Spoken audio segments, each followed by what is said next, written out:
And welcome back to another episode of the Testudo Talk podcast. As always, I'm Emmett Siegel alongside Andrew Chodes. Andrew, how you doing today? Doing well, Emmett. It's nice to have you back on the pod. Hope you had a nice, very well-deserved break off, and excited to talk about Maryland sports again. Yeah, definitely was nice to take a quick break, but I'm also equally excited to be back in the loop here. Exciting time with baseball playoffs and everything going on. Spring sports coming to an end, a little bit bittersweet. It's been a lot of fun, but nice to see kind of the season wrap up here in the NCAA tournament. And I think that'll be the first thing we'll talk about today. We'll talk about a couple of things, a couple of basketball and football notes, but I think the meat of this episode, kind of to start, we should talk about the Maryland baseball team, and they're playing in the NCAA regionals. They're playing in the Winston-Salem Regional with top overall seed Wake Forest. Kind of a tough draw.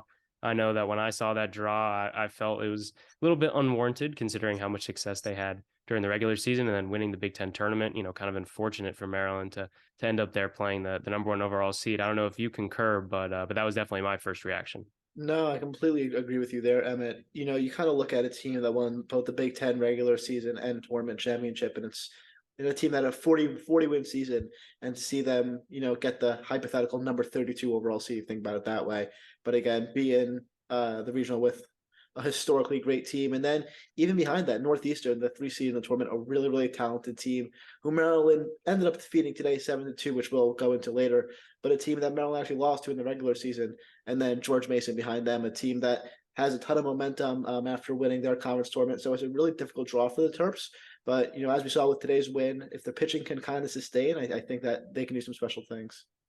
Right. In Maryland, as tough of a draw as it is, Maryland has everything it takes to advance out of this regional. And, getting that win in that first game is definitely a huge step towards that. It's especially hard to advance out of that regional, get to the super regionals if you lose your first game. It's kind of a must win. And for them to get the job done on Friday, definitely real important. And I guess nothing is set in stone. We're recording this at about 8:45 p.m. Friday night. So the Wake Forest game hasn't gone final yet, but it looks like they'll be playing Wake Forest on Saturday for a spot in the regional final, which is where their season ended last year. I know it's definitely gonna be a tough matchup against the Demon Deacons, but before we focus on that, I think we can kind of recap this win over Northeastern. Like you said, good team, one of the best pitching staffs in the country statistically, if I remember correctly, and Number you beat the two. Terps. What was that? Number two ERA, only behind Wake Forest. Well, yeah, quite a murderer's row of pitching staffs there in this regional. But yeah, they beat the Terps earlier in the season in the beginning of May, I believe, in a midweek game, which is a tough loss for Maryland, but not a bad one necessarily because Northeastern is a very solid team and they earned their way into the NCAA tournament definitely. But Maryland got the job done, a 7-2 win over the Huskies. Nick LaRusso, as always, started it off with a solo homer. Eddie Hakopian followed, and then Northeastern tied the game with 2 runs off Jason Savacool, but that's all they were going to get against him. He was lights out today, and like you said, the pitching kind of carried them. What did you see from Jason Savacool that you think allowed him to have so much success, and what does that speak towards Maryland's chances of advancing out of this regional? Yeah, I mean, he just continued what he and the pitching staff have been doing for the past 2 weeks. This is the third or second or third consecutive start in which he's been lights out, going six, a bunch of strikeouts, and then behind him the bullpen was again tremendous, just like they were in the Big Ten tournament. You have guys like Kenny Littman come in, throws 2 innings to kind of secure that lead that eventually blooms up to 6. And then Andrew Johnson comes in, saves David Falco's arm, which is honestly, a huge component of this as well, and closes out the game. So the pitching, to see it be able to, at least in this first game, continue what it did in the conference tournament, I think that's really, really big for the Terps. Again, they're going to have to face Wake Forest eventually, one of the best teams in the country. So we'll see how that goes. But I think a really encouraging game, especially from the pitching staff today. Yeah, I totally agree with you. And I think another thing about about the bullpen, like you said, you get to save Dave Falco's arm a little bit. Also, Nigel Belgrave, he'll be fresh. Maybe your top reliever in terms of pro prospects, will be available for Saturday's game. And now you're looking at an opportunity in Saturday's game. After getting this big win, you're looking at an opportunity to put yourself in a prime position to advance out of a regional. It'd be the first time since I believe 2015 that Maryland has done so. First time. Since those first couple of years in the Big Ten, I remember they kind of had an ACC team playing in the Big Ten, so they kind of rolled their way through there. But definitely put themselves in the right position with that win today, and it was really encouraging to see them kind of step up when they needed to. I know when I was watching the game and listening to it, when they took that 2-0 lead, I was feeling like they had a kind of controlled the flow of the game there, early on, setting the tone. Savacool was throwing well. The offense, the long ball was working, which is kind of their recipe. And Wake Forest Ballpark definitely plays a bit friendly towards that, which is a very welcome sight. And I think also kind of, proves how impressive Wake Forest pitching staff is if they're able to limit runs in that park. But regardless, when Northeastern came back and tied it at 2, it definitely seemed like the kind of moment where you were thinking, okay, the next run might win this game, because if Northeastern takes a 3-2 lead, they got all the momentum, they have the lead. It's going to be hard for Maryland to bounce back. But then when Maryland they put their foot on the throat to the Huskies and added a bunch more insurance runs when it counted. That's really how you win in the postseason, is just, stepping up when it counts, scoring with runners, or getting hits with runners in scoring position. And they took advantage of all those opportunities. And now you see they're in the winners bracket for the second straight year. And it looks like they'll be facing the Demon Deacons on Saturday, which should be a really interesting game. I don't think we're going to dive too much into previewing that game, just because this will come out Saturday morning, and we don't want to talk too much about stuff that'll be outdated just a couple hours after this comes out. But I think we can just kind of look big picture at what this game means for Maryland baseball for this year, for this program. Obviously you win Big Ten regular season title, like we mentioned, and then the Big Ten tournament title.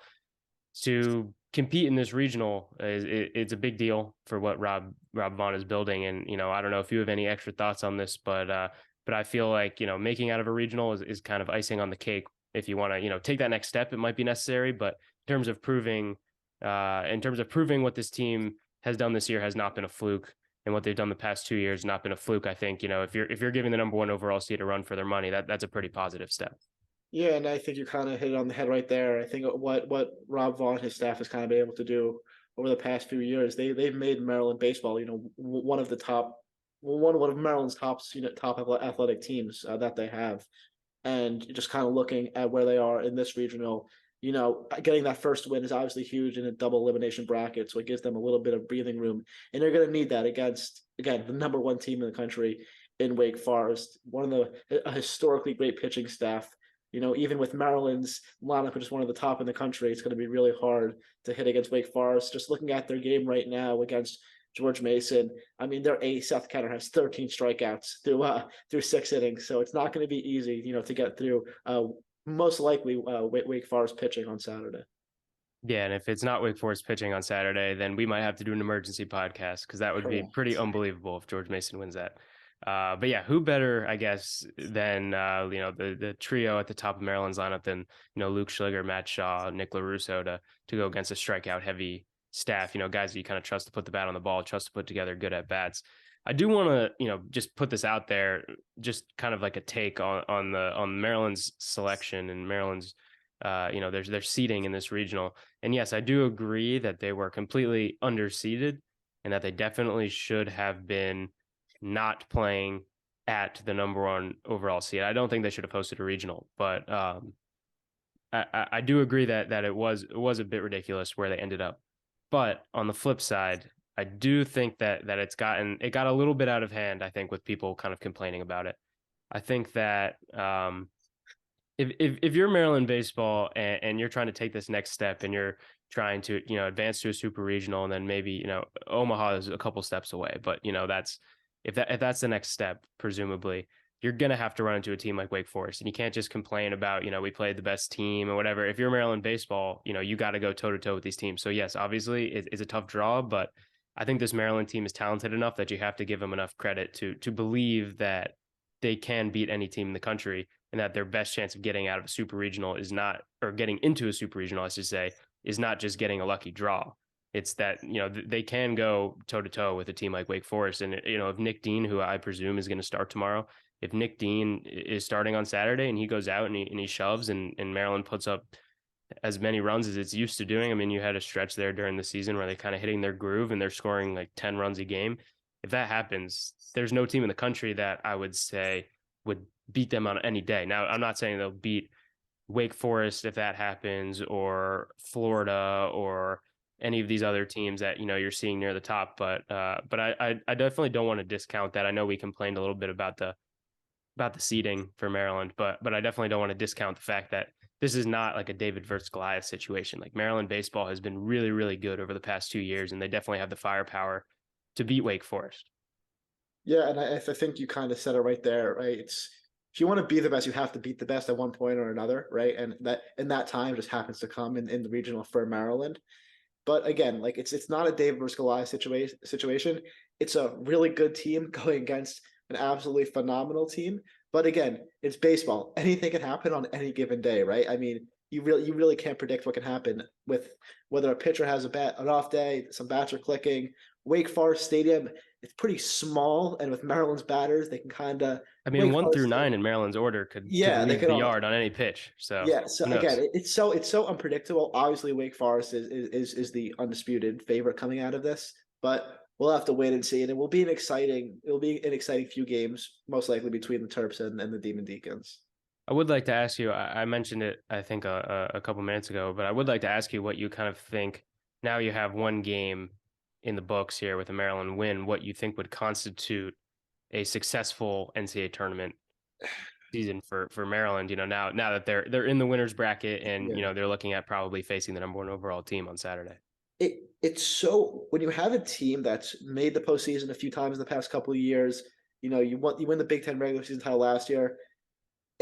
It's hard to say that success isn't determined by how well you do in the postseason, but they won both the regular season and tournament title, have 40 wins. It's kind of, in my opinion, I think that it's a successful season no matter what. And I say that because I think Maryland's on the rise as a program. I think in the past 2 years, I think 3 years, they've really gotten better and better and better. So I think this year at the least might be a stepping stone for future years. Yeah, I think I kind of agree with you in that, they don't necessarily need to win this regional for it to be a successful year.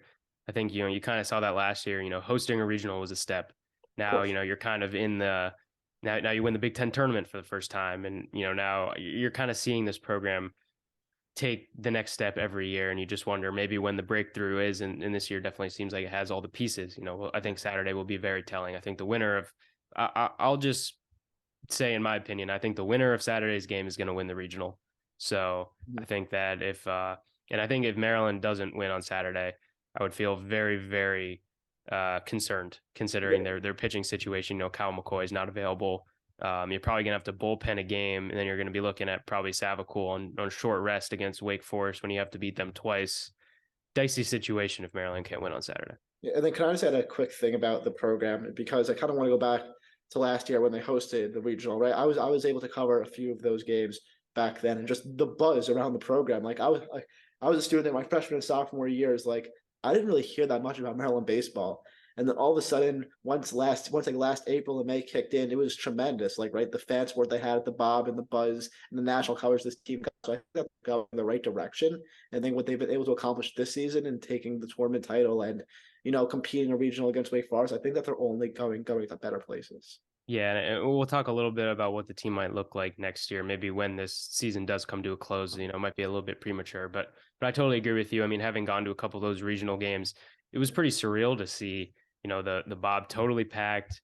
They had temporary bleachers they put out in left field, and it was a ton of fun out there. It was a great vibe. Everyone just kind of rallying behind Maryland baseball. Which I mean, we're only going into our senior year now at Maryland, so we've only been at the school for this period of time. But from talking to a lot of people that were there before, they always remark on just how incredible it is that Maryland baseball is as relevant as it is. Just talking to people, that I just mentioned, like they're always like Maryland baseball might have been the most irrelevant program on campus for years, and they played in the middle of campus.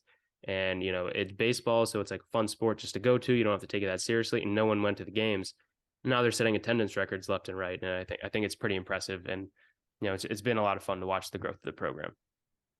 Yeah, completely agree with you there. And the times I've been to the Bob with other kids, it's been a blast. Like you kind of just see the buzz. It's getting better and better every single season. Absolutely. Well, I guess one program that has never had any problem on campus generating any buzz, that's the men's basketball program. And part of the reason why that buzz is, on the rise back again with Kevin Willard is this recruiting class he's bringing in. And I think I do want to, quickly touch on the fact that Deshaun Harris Smith was invited to participate in the U19 Team USA national training camp. I think that's pretty exciting. I think it just kind of speaks to the the development of the program under Kevin Willard and what he's trying to build in terms of DMV recruiting. I've seen him play a couple times, and he's a special player. I think he's going to be super exciting, and I think that's only another way for him to help develop his game. And I'm not necessarily expecting him to make the team, but it's a pretty cool opportunity nonetheless, and I think it's definitely going to be super helpful for his development over the summer. And I'm personally very excited to see what he does in a Maryland uniform as a freshman.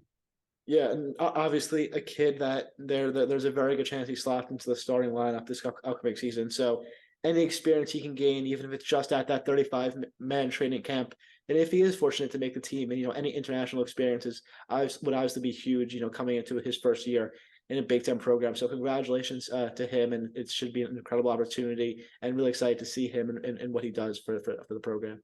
Yeah, and he's one of those cornerstones. He's probably the cornerstone of this incoming freshman class, but he's kind of one of those real building pieces that you're looking at moving forward for the program. And I don't know how long he's going to be around. I would say that he's not probably not a one and done guy. It's hard to go one and done, especially with NIL. It doesn't happen as often as maybe it did a couple of years ago. And he's probably ranked a little bit lower than what you would expect. A guy to leave after his freshman year, but when you look at the incoming recruiting class, I mean, he's the highest ranked guy, and he's the highest ranked guy for a reason.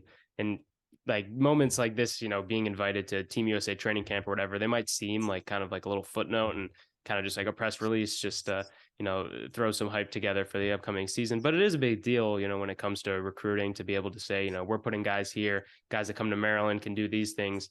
And, a lot of times when you think of the top freshmen in the country, think of a couple of schools, and Maryland isn't necessarily on that list. When Maryland's been at its best, it hasn't necessarily been with freshmen; it's been with the older guys. So, I think it's just another recruiting pitch for Kevin Willard to use, and it's exciting for him as well. Get that experience, like you said, and play against some of the best. I'm definitely interested to see how that plays out, and I think you are as well, from what I can gather. I am. I got nothing to add on that. Great. There's not that much news outside of the baseball team right now, and that little stuff. I guess we can talk briefly about the football team having some TV and times, kickoff times scheduled. The biggest one that stood out to a lot of people, and I know we talked about it yesterday, kind of surprising us, that Maryland versus Charlotte week 2 is going to be I think a 7:30, whatever NBC's prime time is. It's going to be on NBC in prime time. I think personally that's hilarious that Maryland versus Charlotte is going to be in prime time. And from our conversations, I think you definitely agree with that. I mean, I think that every team, obviously with part of the Big Ten's new TV deal with NBC, every team's gonna get a game on NBC early in the season. Maryland happened to get one of the earlier ones against Charlotte. I don't really think it matters that much, to be honest. I wouldn't take much thought into it, but kind of just looking at what else was released. Their opening game is going to be an afternoon game against Towson, September 2nd. But then I think the more interesting thing about this was they got back-to-back night games, right? So it's the week after the Charlotte game. They host Virginia on a Friday night. It's not often you see, in September, back-to-back, night games, a Saturday and Friday. What were your thoughts on seeing that? It's exciting, I think. I mean, right, you get more people in the stands for night games generally. I think the Virginia game is going to be pretty well attended. That Charlotte game, for as dumb of a matchup as it may be in the national scene, it does have some interesting storylines from like a Maryland perspective. I mean, Charlotte just hired St. Francis's old coach, so like, if I remember correctly, they have like 15 or 20 former St. Francis players on their roster. It's kind of an interesting storyline from that regard, but on the national scene, it's not really a particularly exciting game, but it'll probably have high ratings, and I think more promotion for the program is never a bad thing from their perspective. And they'll be wearing those script uniforms, so I know those always look good at night. Those will be interesting to see. But yeah, the back-to-back night games is interesting, especially because it's on short rest. It's going to be a 6-day week. And I guess it will be for Virginia as well. I don't know what their week before. I'm just assuming it's on a Saturday. But having back-to-back night games, it definitely changes your preparation a little bit. Yeah. Kind of shortens your week. You're not finishing that first game until after 10 p.m. You're losing about half a day of rest plus the day. that you would normally have for your walkthroughs on Friday is now your game day. So it just kind of pushes everything up a day. And I guess it'll be interesting to see and just kind of a testament to how quickly this team can learn this system. Early in the season, there's always some kinks you have to work out. I think defense is normally ahead of offense at that point. A lot of teams would say, especially for a team like Maryland, that's going to be working in some new offensive minds in terms of play calling. So I don't think there's that much to take away from it, especially in June, because we don't know what any of these teams are going to look like. But yeah, I think it's never a bad thing to play more night games, especially in September. When the weather's hotter, and maybe the night games are a little bit more hospitable to the fans. I think that's what it comes down to for Maryland. The bottom line is you got to get butts and seats to kind of build that home field advantage, which has been missing. Yeah, no, and I don't know if we mentioned, but that Virginia game is going to be on Fox Sports One, so that's back to back national TV games as well. Great. Well, I think that's everything we have to talk about today. I think we hit on most of the baseball news. We'll probably hit another one of these after the regional comes to a close, or maybe if something very surprising happens, and there's some breaking news, we'll be back here as always. Yeah, this has been a lot of fun just talking about all the stuff that's happened recently. I'm excited to be back. I know, I haven't been here for a couple days. I appreciate you filling in solo on the podcast last week. That was much appreciated. But yeah, I'll be here from here on out with you. And yeah, we'll keep everything coming during the summer. Thank you again for listening to the Testudo Talk podcast, and we'll see you in the next episode.